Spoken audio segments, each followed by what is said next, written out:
Planning a trip to Japan can seem like a daunting task at times, and in many ways it is one. But fear not, for in this three-part series I'll be giving you tips on what to pack, how to get to Japan on a budget, and how to survive once you've arrived. Let's go! Welcome to the second video in the planning stage. Now that you've got your flights booked, it's time to start looking around for places to stay and ways to get around Japan. Japan is a country that lives and dies by the punctuality and convenience of its railway system.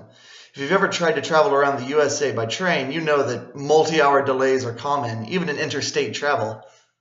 In Japan, however, the bullet trains run on an amazingly tight schedule. Delays are virtually unheard of, and in a few cases, the railway operators have apologized for leaving just 20 seconds ahead of schedule.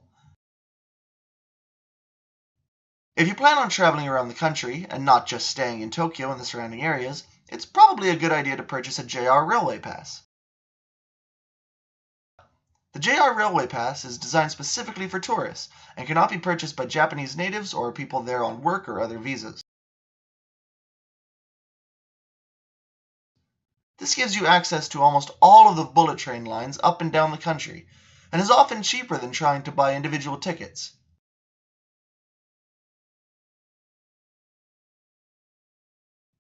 I've included a link in the description to a calculator where you can find out if the JR Railway Pass is worth it for where you want to go.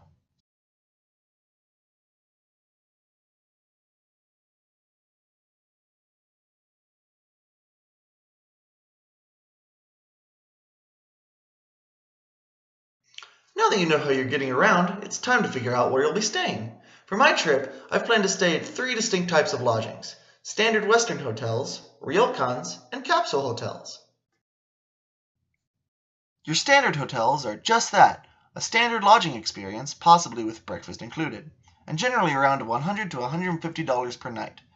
The real stars of the Japan lodging world are the ryokans and capsule hotels, and they honestly could not be any more different. Ryokans are traditional Japanese inns that serve a set menu for dinner and breakfast the following morning. They're a great way to immerse yourself in their culture, and many even include onsen or hot spring baths on site. These are generally the most expensive type of lodging, as you're paying for the experience as well, and can run upwards of $200. Then we have capsule hotels. If you're not familiar, the quote-unquote rooms in a capsule hotel are about as wide as your average large human, 2 to 3 feet tall, and around 6 feet deep, so your average tourist can sleep comfortably in them. But they are exactly as they sound. Small capsules to spend the night in and not much else. The capsule hotels are the budget option, as rooms start as low as $40 per night. There's usually 3 or 4 rows of 10 or so capsules in a room, so it's not the most private experience, but it's definitely something you need to try. Congratulations! You now know where you'll be staying on your trip. In the next video, I'll show you what and how to pack so that you're able to bring what you need and still have enough space to bring home those good souvenirs. See you then!